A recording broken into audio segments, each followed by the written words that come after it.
শুটকি শীতল দিয়ে পুরলের রেসিপি।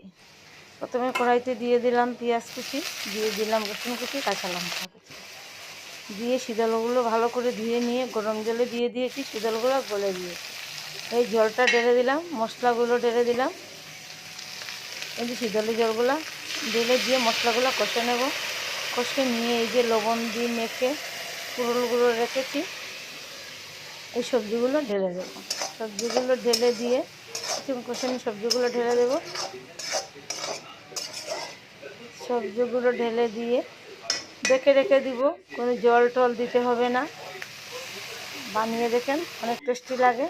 ধনিয়া পাতা দিয়ে নামিয়ে নিলেই রেডি হয়ে যায় রেসিপিটা। অনেক ভালো লাগে খেতে, মাছ মাংসের থেকেও অনেক টেস্টি। বানিয়ে দেখতে পারেন।